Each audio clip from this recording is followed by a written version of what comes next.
Despite having fallen in love with Dead Space 2, I was fearful that playing through its predecessor would bring about groans I constantly find myself uttering when watching origin stories, or in this case, playing unrefined and retrospectively clunky games. However, I was surprised and glad to find the original Dead Space still delivers on suspense and solid third-person dismemberment 5 years later. I had actually played a good majority of Dead Space on PC 2 years ago, though it wasn't until Dead Space 2 that I was hooked on the series.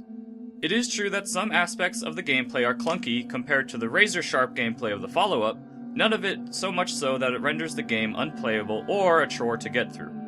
Kinesis, stasis, the plasma cutter, the intuitive UI, and more are all here in their foundational glory. Ambient noise does a great job of establishing the mood and putting you on your toes even when there is no threat present. The introduction plays out well enough, though the tutorial is downright annoying compared to the steady pacing of the sequel's thrilling tutorial sequences. Dismembering necromorphs is as satisfying as I had previously experienced, and it's even more dreadful due to the innate claustrophobic setting of the Ishimura.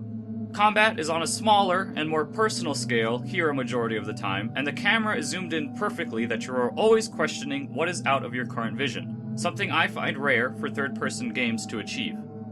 Necromorphs will pop out of air vents in front of and behind you, or run just out of reach as you enter a room. The enemies themselves are varied enough, and the black palette of the tougher late-game opponents certainly provokes fear and a tinge of panic. Weapons are all semi-believable variations on tools you would find in a deep space ship, and give you a nice variety in combat, even if the plasma cutter is all you really need. Nodes, which are rare items you must either purchase or search for, power the upgrade system that is a branching path letting you chase after the upgrades you want. You won't be able to upgrade every weapon in one game, which is why New Game Plus option is available.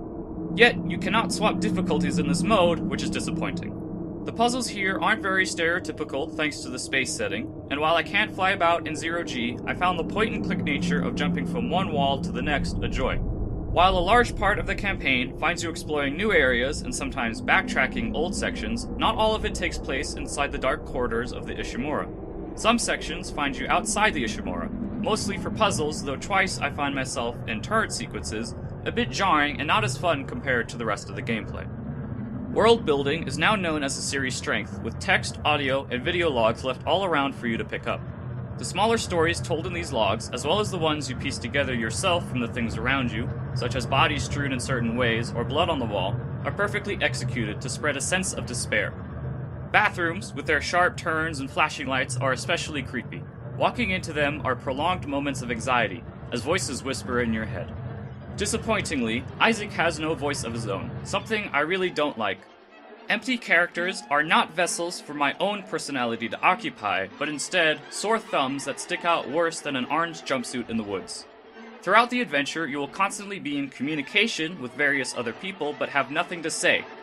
She's asking you if you're okay, Isaac, why are you not saying anything? Nicole, your girlfriend, is right in front of you, and all you could do is melee the air and grunt. Really? I constantly groaned at the unresponsiveness of Isaac and found it irritating me more and more as the plot progressed, and yet Isaac remained as apathetic as ever. While yes, I did my own fair share of cursing at events and characters, I cannot and have never been able to see this as me being the character, and instead it is simply me as a player yelling at a television. Those complaints aside, the plot is good and sets up a mythology I gladly dig through online. The supporting cast has its own tropes and stereotypes, though certain deaths, villainous actions, and a betrayal did elicit emotion from me. None of it matched up to the psychotic breakdowns Isaac experiences in Dead Space 2, but came damn close. As an engineer, you are constantly told where to go and what to do by your partners, who are content to stay in one safe place a majority of the time. Another jarring element is that a large extent of the times you come across other human characters, they are separated from you by a glass, or some other form of division. This never stopped me from trying to murder them with my plasma cutter, yet they didn't seem to mind. Overall, Dead Space is still a great game. It has rough edges, but despite being a game that is 5 years old, is more enjoyable than a significant number of games that have come out since. If I had to choose between this and the second, I would definitely pick the second. But if you get a chance, don't skip this gem from the last generation of consoles. Overall, I would give Dead Space an 8.9 out of 10.